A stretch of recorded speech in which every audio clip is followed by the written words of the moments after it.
I'm at the airport, guys, and I have some news. I'm leaving China for good. Not really, I'm just joking. Anyway, I'm going on a very special adventure. I'm about to fly halfway across the world on one of the longest journeys I have ever embarked upon. Somewhere on the other side of the planet, there is something very unexpected, something connected to China, something connected to the global football event, and something that millions of people will be using this year without even realizing where it came from. So where am I going and why? Find out soon. Let's go.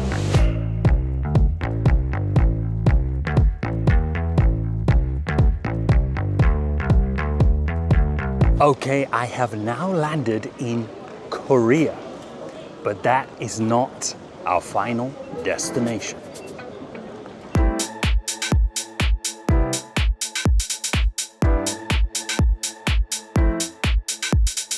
Okay, I have just landed in Canada, but this is not our final destination. One more flight.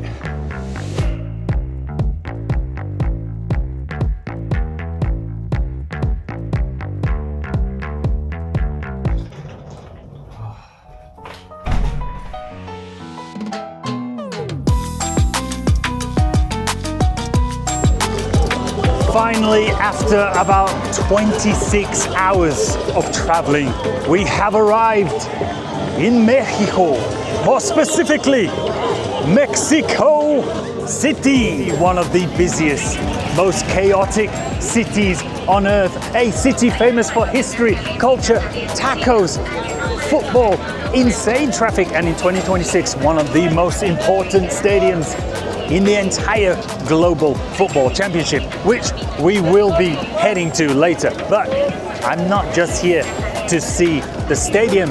Let's check out a bit of Mexico City too. Let's go to Chapultepec. I think I pronounced that wrong, but anyway, let's go.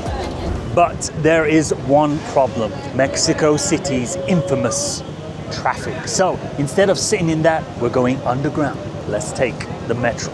This is Metro Line 1, one of Mexico City's most important lines. And I don't know if you guys notice or not, but if you look closely down there, you can see what looks like a traditional Chinese character, which is actually the logo for the Chinese company CRRC. They actually helped modernize this line, not just by providing new trains, but also with upgrades to the track, signaling systems, and the wider operation of the entire line. Chinese rail technology is already becoming part of how Mexico City moves every day. And this is why infrastructure actually matters. It's not just about shiny new trains or big engineering numbers. It's about local people spending less time stuck in traffic, having a more reliable way to get across the city, and being able to move around faster for work, school, family, or just normal daily life. Because in a city this big, better transport doesn't just change how people travel, it changes how people live. So this is Chapultepec, one of the most famous places in Mexico City. It's not just a park, it's basically a giant green escape in the middle of one of the busiest cities on earth. You've got trees, museums, street food, families, tourists, and up there Chapultepec Castle, sitting on top of the hill looking over the city. This castle has been a military academy, an imperial residence, a residential home, and today it's the National Museum of History. It's also the only royal castle in North America that was actually used as a residence by monarchs.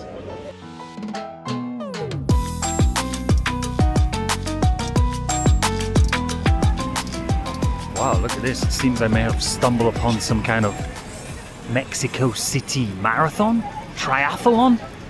I don't know what is going on. People are cycling, jogging. It seems that people are really quite healthy and into fitness here in Mexico City. Very interesting. I'm more interested in stuffing my face with tacos, to be honest with you. I don't want to jog.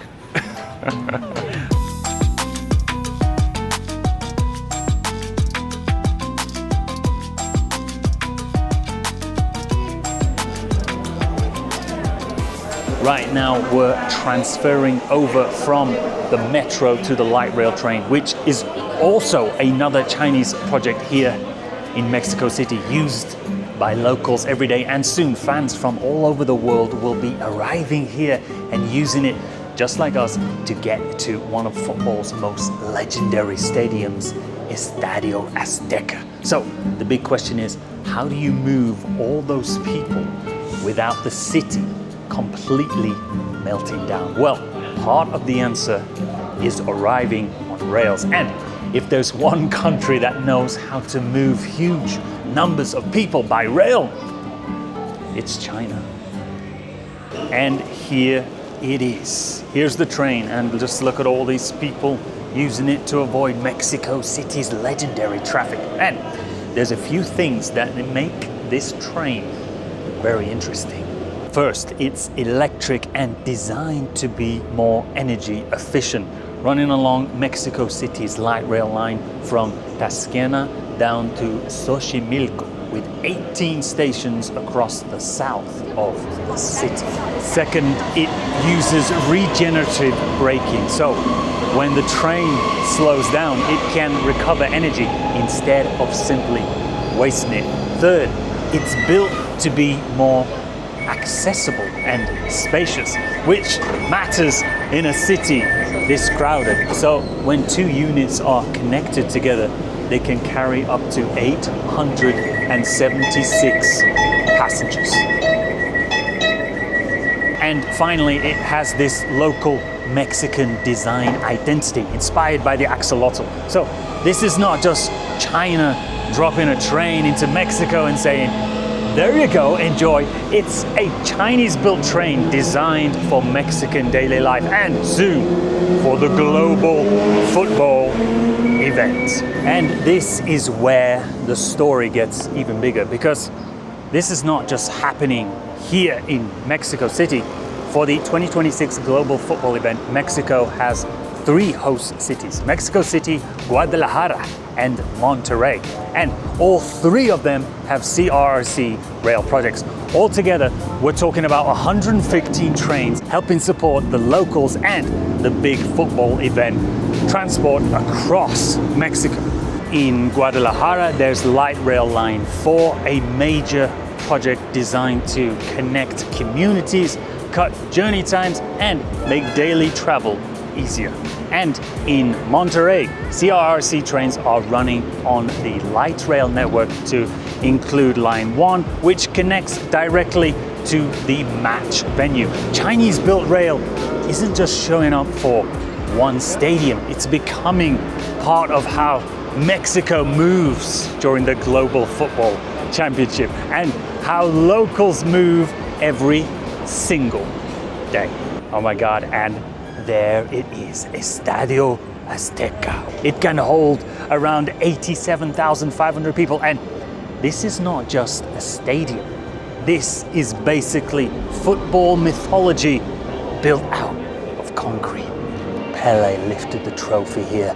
Maradona created 2 of the most famous moments in football history here, and in 2026 this place becomes the first stadium ever to host 3 global championship opening matches. But the global championship is not just about what happens inside the stadium, it's about everything around it: the city, the crowds, the transport, the atmosphere, and the infrastructure that makes the whole thing possible.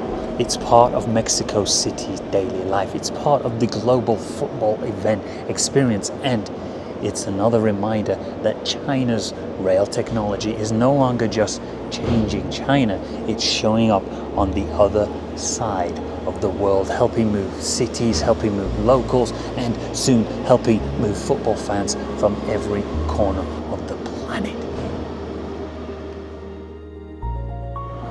And I'm back where it all started, back in China. So yes, I went to Mexico and found a Chinese train, but what I actually found was something bigger. A piece of China moving through Mexico City. A global football event journey used by locals every day. And long after the fans have left, long after the stadium lights go out, that train will still be there, quietly carrying people home. And now I'm going home too. And I'm gonna sleep for about 3 days now. Anyway, that's the end of this video, and I will see you guys in the next one. Signing off.